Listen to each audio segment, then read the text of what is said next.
un autre angle, un autre regard, et peut-être une autre vie.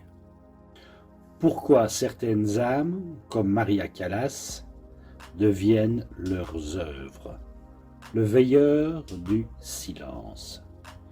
Et si le silence était en réalité le plus grand des mensonges?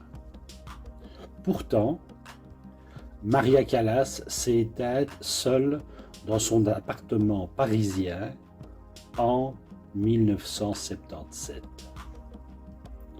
Or, il suffit d'un craquement de vinyle pour que les murs tremblent encore. Reste avec moi, car nous allons disséquer la mécanique de l'éternité. En réalité, elle n'a jamais quitté la scène. Elle a simplement changé de dimension. Mais si vous partez maintenant, vous continuerez de croire que la mort est une fin, alors qu'elle n'est qu'un entracte pour les génies. Vous vous posez une question. Bizarre, maintenant il fait une biographie sur une star. Vous allez comprendre plus tard que je parle de vous. Vous entendez une voix brisée, presque métallique. Mais pourtant, cette imperfection vous transperce plus sûrement qu'une lame de rasoir. Pourquoi la douleur d'une femme disparue devient-elle votre propre frisson? Soyons honnêtes, techniquement, d'autres chantaient plus juste. En réalité, elle ne chantait pas des notes, elle sacrifiait ses organes sur l'autel de la partition. Comment a-t-elle réussi à transformer ses cicatrices en une fréquence radio universelle? Il y a un moment dans Tosca où le temps s'arrête. On dit que certains soirs, l'enregistrement semble respirer différemment.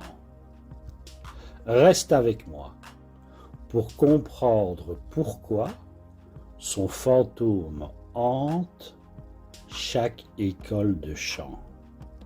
Moi, j'écoute ses archives et j'y vois une autopsie de l'âme humaine. En silence, elle nous hurle que la beauté pure est une forme de torture. Et vous, êtes-vous prêt à souffrir pour être inoubliable? Non, je rigole bien sûr ici. On ne parle pas de souffrance. Moi aussi, j'ai cru que l'art était un loisir. Peu à peu, j'ai compris qu'une œuvre était une extension de l'ADN, une empreinte digitale laissée sur l'éther. Vous êtes à ce moment précis où vous réalisez que la mémoire est la seule vraie monnaie. L'abandon total de l'ego face au personnage. L'utilisation de la faille comme un instrument de précision. Le refus de la complaisance esthétique.